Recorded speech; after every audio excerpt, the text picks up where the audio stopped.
최수종이 꿈꾸는 정의롭고 원칙이 살아있는 대한민국. 청취자 여러분과 함께 만들어가겠습니다.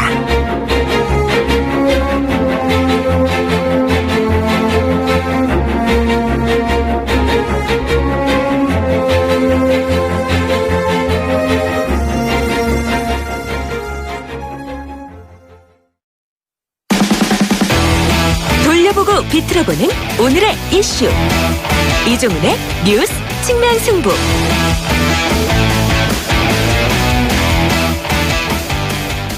네, 핫이슈 한 가지를 돌려보고 비틀어보는 남자, 뉴스를 곱게 안 보는 시사계의 짤돌이. 저는 시사계의 최수종.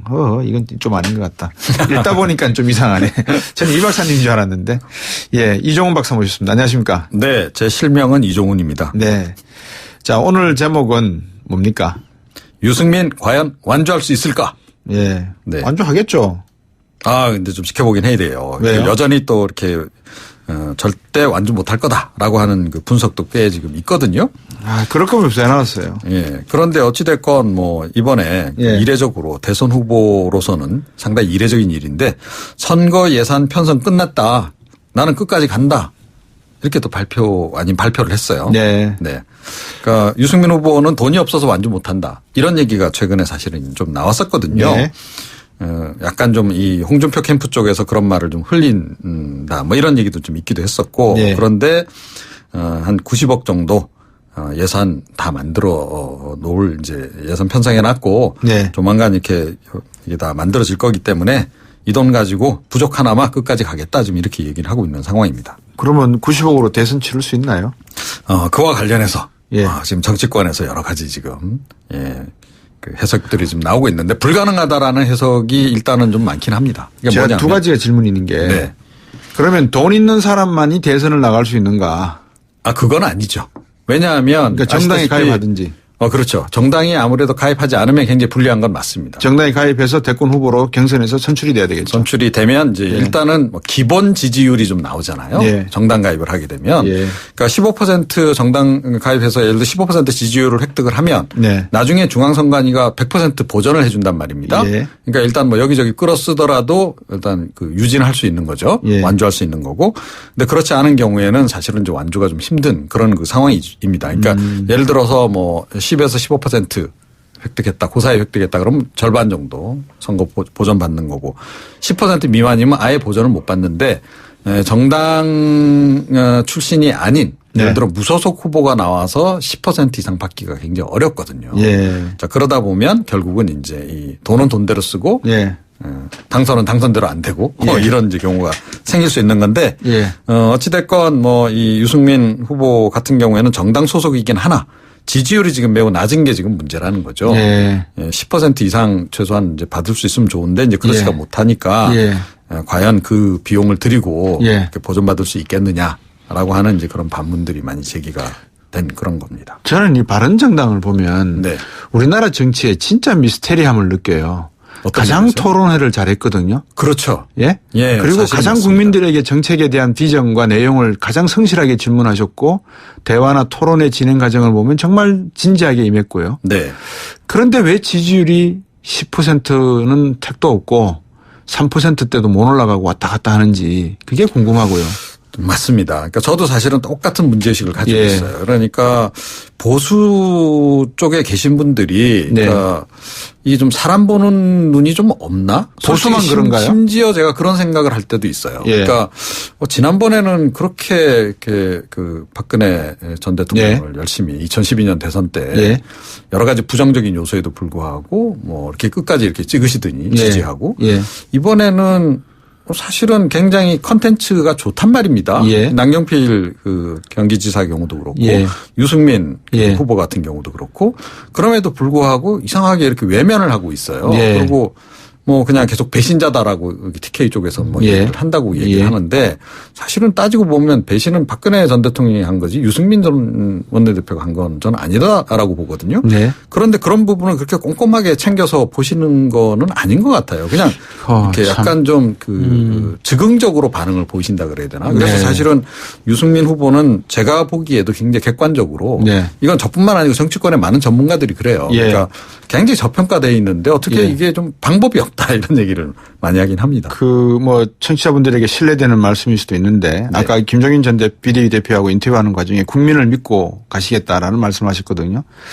이게 만약에 그러니까 이제 저는 볼 때 정치인들이 하는 말, 정치는 말이라고 하지만 이게 연예인 뽑기가 아니고 슈퍼스타 뽑기가 아니잖아요. 그렇죠. 대한민국이 지금 어떤 상황에 와 있는데 네. 그러면 각자의 어떤 일기장을 들여다보면서 저 사람들이 어떤 미래의 비전을 주고 현재 위기를 극복할 수 있는지에 대한 능력을 검사를 해야 되는데 전부 연예인 뽑듯이 지금 혹시 가고 있는 게 아닌가. 그러면서 이런 그 신비로운 면을 강조하고 실제적인 내용을 무시하고 간다면 네. 지지율이 이렇게 나온다 그러면 이건 좀 우리가 고민해 봐야 될 문제가 아닌가 하는 생각이 들어서요. 사실은 그렇습니다. 그러니까 저도 그 부분은 굉장히 심각하게 좀 보고 있습니다. 예. 그러니까 저만의 생각은 아니군요. 예, 그렇습니다. 그러니까 조금 이제 그 정치권에 있는 전문가들 중에도 그런 얘기를 많이 합니다. 그러니까 예. 국민이 늘 현명한 것은 아닌 것 같다. 그렇죠. 그러니까 오히려 그 약간 좀 일종의 중후 정치 비슷한 게 오히려 요즘은 더 잘 먹히는 것 같다. 예. 그런 얘기를 할 때가 있어요. 예. 그런 점에서 사실은 그러니까 이렇게 유승민 후보 같은 경우는 너무 지나치게 저평가되어 있는 것은 예. 누가 보더라도 좀 이상하고 예. 국민들이 이 대목은 조금 좀 눈여겨서 봐야 되고 좀 귀담아서 이 전문가들 얘기를 좀 들을 필요가 있지 않나 이런 생각도 좀 합니다. 예. 아니 말하지 않는 다수는 항상 옳다라는 말도 있지 않습니까? 네. 근데 말하지 않는 다수가 없는 것 같아요. 우리나라에서는 어떻게 보면. 말하지 않는 다수는 끝까지 말을 하지 않는 그런 거 아닌가 싶기도 합니다. 자, 어쨌든 이 90억 조달을 해야 된다는 건데 네. 어떻게 조달한다는 겁니까? 예, 우선은 이제 오는 18일 날 예. 그 정당의 경우에 대선 후보를 내게 되면 선거보조금 지원이 나옵니다. 예. 의석수에 따라서 이렇게 예. 분배가 되는데 예. 바른정당 몫이 63억 원입니다. 그러니까 그 돈이 일단 있다는 거고요. 예. 그리고 이제 이 가운데서 한 60억 정도는 일단 이제 아마 땡겨서 쓰는 쪽으로 얘기가 된 것 같고 예. 여기에 이제 후원금을 모금해서 이제 25억 원. 예비 후보 되면 이제 후원금 모금이 가능하지 않습니까? 예. 이제 그렇게 하고 나머지 5억 원은 유승민 후보가 개인이 부담을 해서 일단은 90억 갖고 치르겠다 이건데 사실은 정치권에서는 기본 한 200억 억은 들어간다 이런 얘기를 해요. 왜냐하면 그 집에 오는 그 법정 홍보물 있지 않습니까? 그 홍보물 발간하는 데만 해도 전 가구에 보내야 되잖아요. 네. 자, 그러면 이게 한 150억, 많게는 한 200억까지도 이제 든다는 얘기를 하거든요. 네. 자, 그런데 과연 90억 가지고 한다 그러면 이게 정말 짜고 짜내지 않으면 마른 수건도 짜내지 않으면 좀 힘들 거다 이런 이제 얘기들을 지금 실제로 많이 하고 있습니다. 이종훈 박사님 상식적으로 만약에 여쭤보면 만약 이종훈 박사님 지금 한 200억 정도 갖고 계신다. 대통령 출마하시겠습니까? 아니면 200억 가지고 해외여행 다니시면서 편안하게 사시겠습니까? 편안하게 사는 쪽을 택하겠죠. 시사평론가 이종훈 박사였습니다. 감사합니다. 네. 청취자가 묻고 박 박사가 전한다. 방송을 들으시면서 궁금하신 사항은 문자 메시지로 보내주세요. 샵 0945번 우물정 0945번으로 짧은 문자 50원 긴 문자 100원의 정보 이용료가 있는 문자 메시지로 보내주시면 박 박사가 꼼꼼하게 읽고 인터뷰에서 대신 질문해드립니다. 오늘 들으신 인터뷰 방송은 YTN 라디오 곽수종의 뉴스 정면 승부 홈페이지나 팟캐스트 팟빵을 통해 다시 확인하실 수도 있습니다.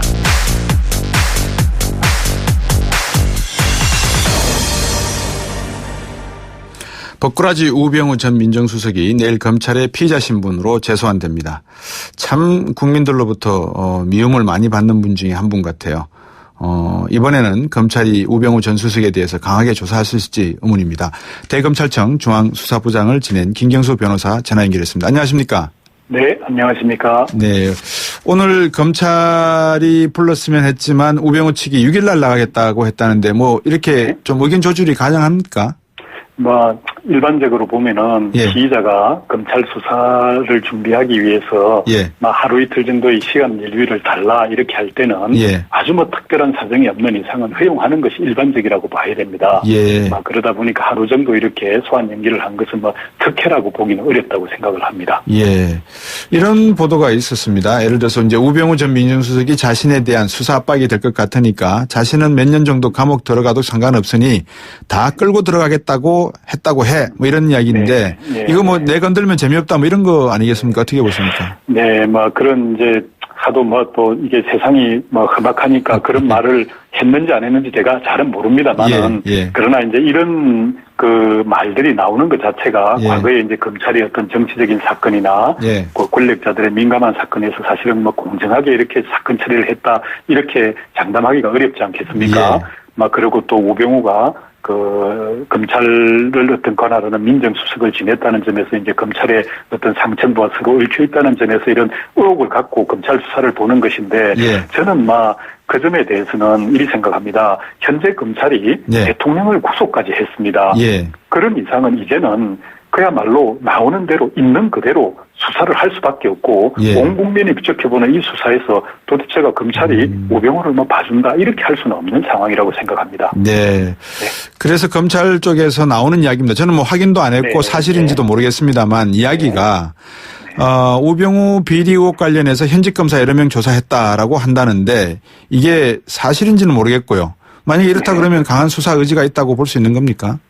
아니요. 지금 보면은 검찰이 하도 이제 우병우에 대해서 국민들의 의혹이 커지니까 우병우 수사를 위해서 벌써 한 46명인가 50명 가까운 사람을 조사했다 이렇게 밝혔지 않습니까?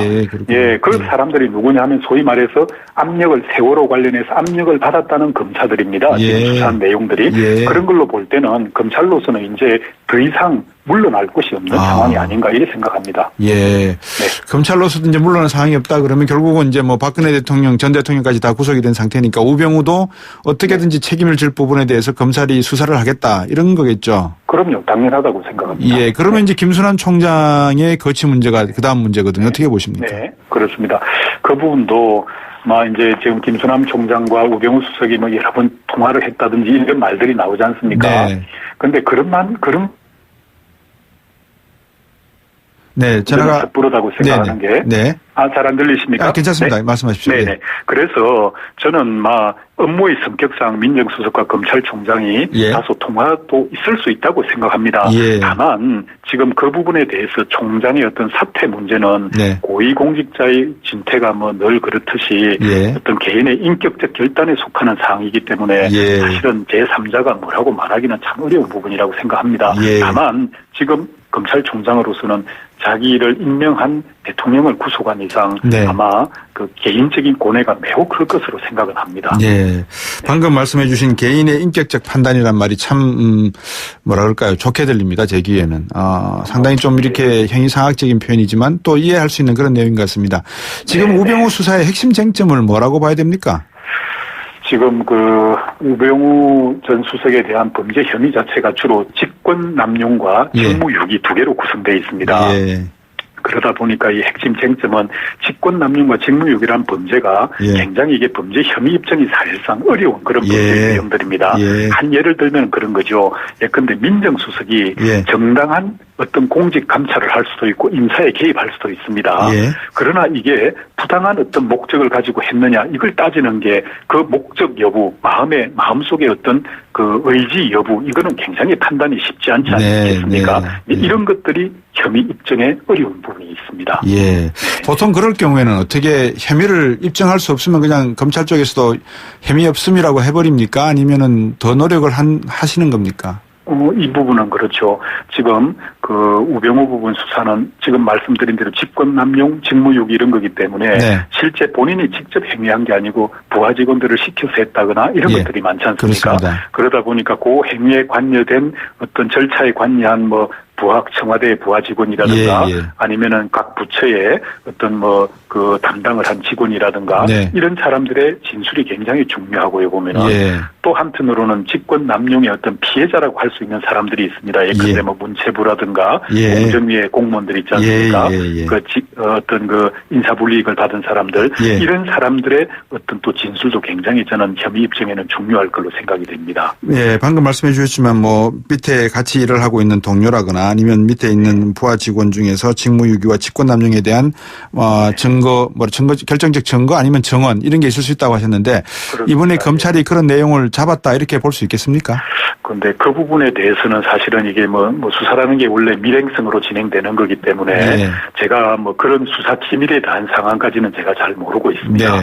네네. 방금 그 말씀을 해주셨으니까 지금 우리 언론에서 박근혜 전 대통령의 구치소 생활에 대한 이야기가 엄청나게 쏟아져 나오고 있거든요. 그렇습니다. 저는 이게 사실에 근거한 이야기인지 아니면은 그 기사를 쓰는 기자분들의 상상력이 동원된 것인지 아니면 실제 교도관으로부터 들은 이야기인 건지 어떻게 봐야 됩니까? 이런 기사들이 합당하게 사실과 진실에 얼마나 가까운 것들입니까? 제가 전 언론을 다 스크린하지는 않았습니다만은 지금 나오는 얘기들은 일반적으로 구치소 생활이라는 것은 굉장히 틀에 짜여져 있습니다. 그러다 보니까 시간표라든가 먹는 음식이 뭐라든가 또는 물품이 뭐라든가 이런 것들은 사실상 누가 봐도 다 알 수 있는 내용들이고요.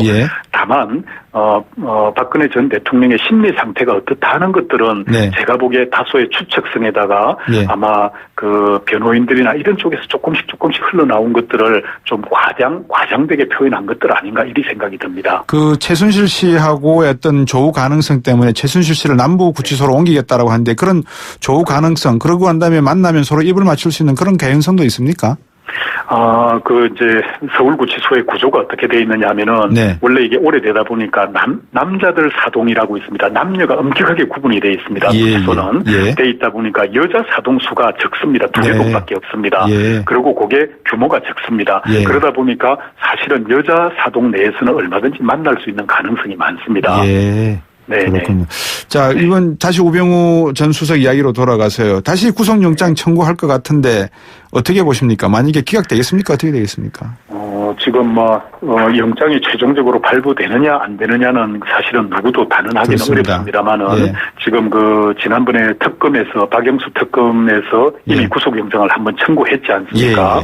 그런데 그 사건을 넘겨받아서 추가 수사를 하는 지금 검찰의 입장에서는 특검 수사 대상 외에 지금 세월호 수사에 대한 외압이라든가 개인 비리까지 수사를 하고 있는 걸로 알고 있습니다. 그렇다면은 적어도 검찰에서는 구속영장을 청구하지 않을 방법이 없을 것 같습니다. 이번 구속 수사가 된다면 만약에 이번에 박근혜 전 대통령 구속 수사에 미치는 영향도 있을 거라고 볼 수 있겠습니까? 그 점은 저는 이렇게 생각합니다. 박근혜 전 대통령이 더 크고 우병우 수석이 좀 적은 범위지 않습니까? 이게 수사로 치면은 그러다 보니까 박근혜 전 대통령에 대한 구속이 큰 흐름의 입장에서 우병우 수사에 영향을 상당히 미칠 수는 있겠으나 거꾸로 우병우에 대한 수사가 박근혜 전 대통령의 수사에 어떤 근본적인 영향을 미치기는 어렵다 이리 생각이 들고요. 다만 우병우 수사를 하다 보면은 우병우 수사에서 이제 개별적인 어떤 구체적인 사실에 대한 것들은 박근혜 전 대통령 수사에 다소 영향을 미칠 수는 있을 걸로 봅니다.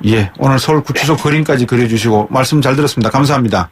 네, 감사합니다. 김경수 변호사였습니다. 3부로 돌아오겠습니다.